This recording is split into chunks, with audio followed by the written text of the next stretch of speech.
অসমৰ এজন বিখ্যাত সিংগাৰ ইতিমধ্যে আমাৰ মাজৰ পৰা গুচি গ'ল আপুনি তেখেতৰ বিষয়ে কি ক'ব वो तो जुबिन गार्ग बहुत ही अच्छा इंसान था बहुत ही अच्छा एक सिंगर था असम में ऐसा सिंगर मैं कभी देखा नहीं बचपन से सुनते आया हूँ मैं जुबिन गार्ग का जो सॉन्ग निकलता था तो अफसोस के साथ कहना पड़ रहा है जो आज हमारा बीच में नहीं है जुबिन गार्ग तो बहुत दुख और अफसोस के साथ कहना पड़ रहा है तो बीच में नहीं है हमारा जुबिन गार्ग तो बहुत अफसोस हुआ है तो उसका एक संग सुना सकते हैं हम लोगों को अभी तो बहुत दिल अंदर से टूटा हुआ है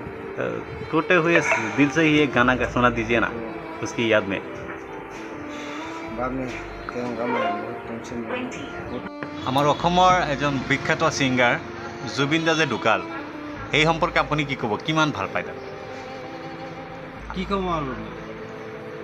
মোৰ ক'বলৈ আৰু ভাষা নাই কিয় বহুত ভাল পাইছিল নেকি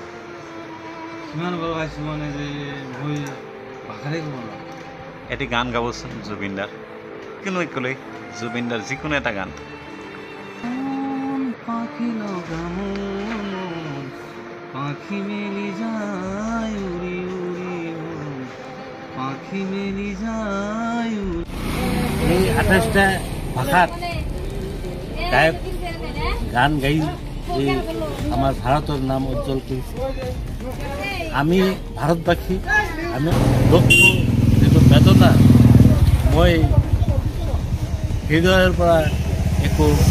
ক'ব নোৱাৰোঁ কেনেকুৱা এটা অসমৰ সম্পদ আছে অসমত হয় নহয় আমি ভাবিব নোৱাৰোঁ কোনোবাই আহিব পাৰে কিন্তু আমি জুবিন দাৰ নিচিনা আমি নাপাওঁ গতিকে আমাৰ হৃদয়ৰ বেদনা মই মুছলিম মানুহক অনুৰোধ জনাওঁ জুবিন দাৰ কাৰণে যদি দোৱা কৰে আৰু হিন্দু খ্ৰীষ্টান যিবিলাক ধৰ্মৰ মানুহ আছে প্ৰতিটো ধৰ্মৰ অন্তৰত যিটো জুবিন দাৰ কাৰণে কৰিব লাগে সেইটো জানি মানুহে কৰে তাৰ কাৰণে মই অনুৰোধ ৰাখিম ভালে পাওঁ বহুত ভাল পোৱা না